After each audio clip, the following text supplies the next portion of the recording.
Salut les gens, alors je comptais...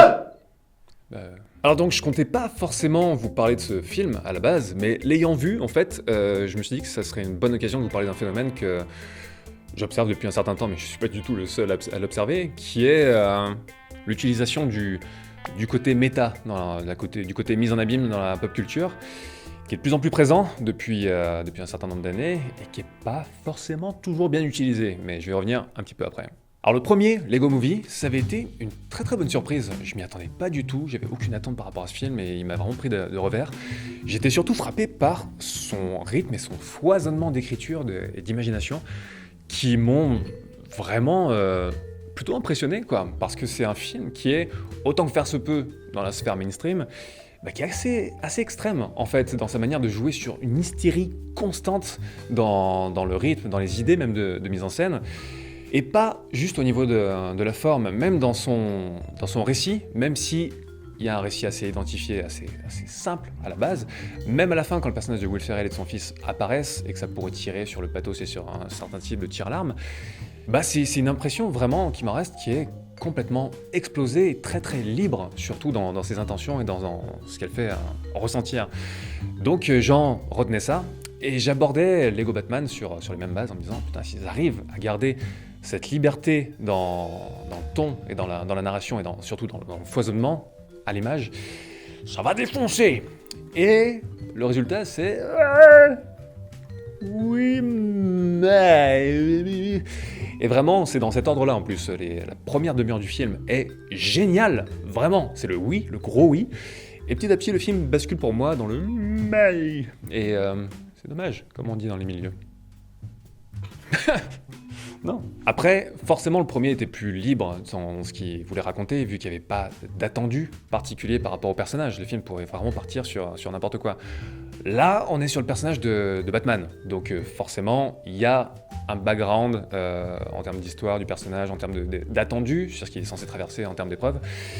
Donc forcément ça cloisonne à la base le projet un petit peu plus. Mais même au sein de ces petites contraintes, il y avait moyen quand même d'aboutir à quelque chose qui soit un petit peu moins normalisé et formaté que Lego Batman dans toute sa deuxième moitié.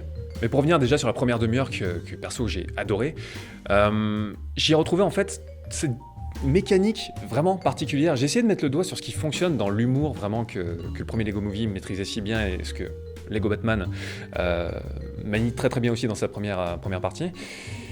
Et déjà le phénomène d'hystérie, ce rythme très très soutenu, parfois trop rapide, parce que ça donne envie aussi de récupérer ensuite le film chez soi pour pouvoir faire un arrêt sur image sur chaque plan et essayer de comprendre en fait tout ce qui se passe à l'image, parce qu'il y a vraiment ce foisonnement qui peut être presque asphyxiant des fois, quand il est utilisé de manière un petit peu trop rapide à la place de rythmé. C'est quand le réalisateur des fois confond rythme et rapidité. Mais quand il fonctionne bien, en fait, ça empêche tous les gags de potentiellement tomber dans le côté trop appuyé, avec cette espèce parfois de longueur des gags qui est trop appuyée quand des réalisateurs ne savent pas quand cutter ou quand passer à autre chose, quand ça peut rendre le tout balourd. Donc, en tout cas, Lego Movie échappe complètement à ça, vu qu'il ne laisse le temps de rien à rien. Des fois ça fonctionne, des fois ça en fait un truc beaucoup trop rapide, là où certains gags auraient gagné à un petit peu plus respirer, au contraire. L'humour Lego va tellement loin dans cette direction que ce qui fonctionne bien fonctionne super bien et ce qui fonctionne pas très bien, en fait on n'a même pas le temps d'y penser parce qu'on est déjà passé à notre phase du récit et à plein d'autres idées différentes.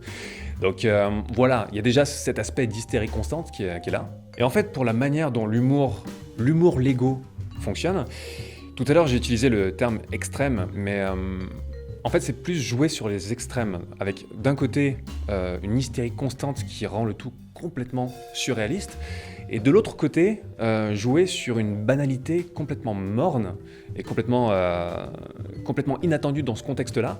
Jouer sur ces deux extrêmes, n'avoir que très rarement de juste milieu.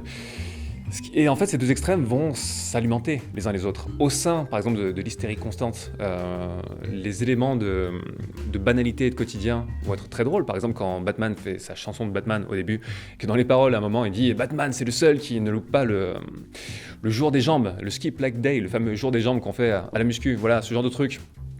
C'est ramener en fait tout ce qui se passe, qui est complètement surréaliste, à une réalité très concrète, quotidienne. On imagine Batman qui va juste à la salle de muscu et qui fait juste de la presse pour ses quadriceps, ce qui est assez drôle. En tout cas, moi, ça me fait marrer. Mais voilà, même au sein de l'hystérie, jouer sur les éléments de quotidienneté, et au sein du banal et du quotidien, jouer sur des moments d'hystérie. Par exemple, quand Batman est dans son manoir, et qu'Alfred lui dit il faut aller à telle ou telle réception, machin, et que Batman refuse. Et il commence à avoir des mouvements en fait, de spasme sur le sol, il fait non, non, non, non, non, non, non, qu'on voyait dans la bande-annonce.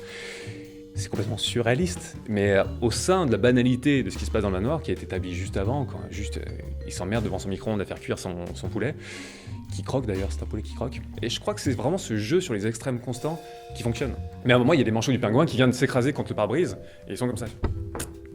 Et juste cette position complètement débile, complètement banale, parce qu'ils n'arrivent pas à marcher autrement que comme ça, c'est très drôle. C'est très drôle, vois-tu. Dit comme ça, c'est pas du tout drôle, mais...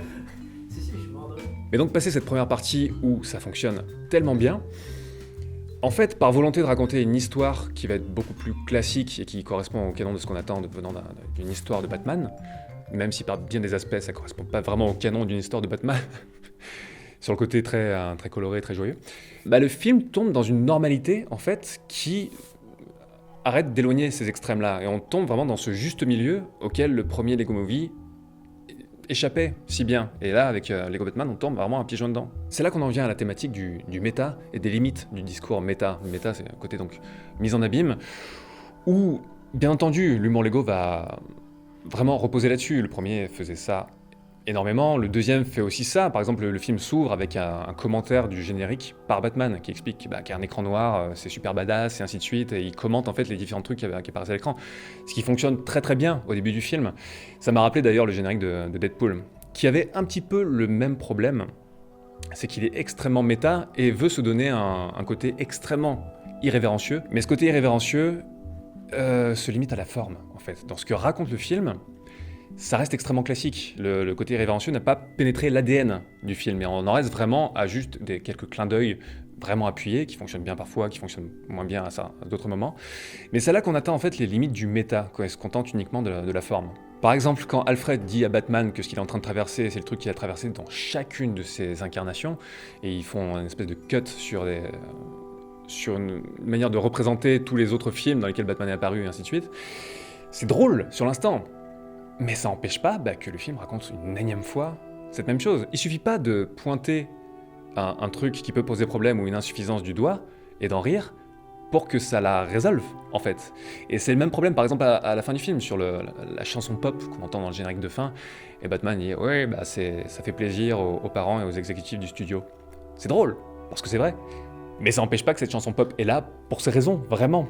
Donc quand en fait le discours méta devient juste une manière de botter en touche pour justifier certaines facilités, ça devient un peu problématique. C'est là que Lego Batman en fait illustre bien tout ce problème, c'est que de sa première partie jusqu'à sa dernière, il passe d'un méta comme outil vraiment bien utilisé comme manière de brasser des références pour en faire vraiment quelque chose, humoristiquement parlant et en allant quelque part en termes de récit. Il passe de ça à un méta prétexte, en fait, qui va juste devenir un outil plus ou moins formel, un petit peu désincarné, qui est juste là pour ponctuer un récit extrêmement classique. Et plus largement, ces dernières années, j'ai l'impression que c'est un problème qui s'étend de plus en plus. C'est que, à mesure que les studios voient que le public est en train de devenir de plus en plus connaisseur, notamment maîtrise de plus en plus certains codes qui relèvent de la pop culture, et en fait le discours méta ça devient une manne, c'est une manière de faire des clins d'œil appuyés aux spectateurs, de créer cette complicité qui, encore une fois quand elle est bien maniée, c'est génial, ça fonctionne du feu de Dieu, mais ça devient de plus en plus vraiment un outil vide. Mais là où le premier était vraiment bon à ce niveau, le deuxième montre une dérive vers ce côté méta chiant qui pourrait, au fil des différents épisodes de la franchise Lego et au fil de tous les films qui vont venir, qui relèvent de la pop culture, devenir de plus en plus appuyé, de plus en plus désincarné en fait. Bref, tout ça pour dire ceci, et très bientôt, je vous retrouve pour un après-séance sur la folle journée de Ferris Bueller, non pas du tout, un jour dans la vie de Billie Lynn, qui n'est pas Billie Jean non plus. Donc je vous dis à très bientôt. Ciao. Je vais le refaire juste en mode... Ah merde, non, c'est vrai qu'il y a un...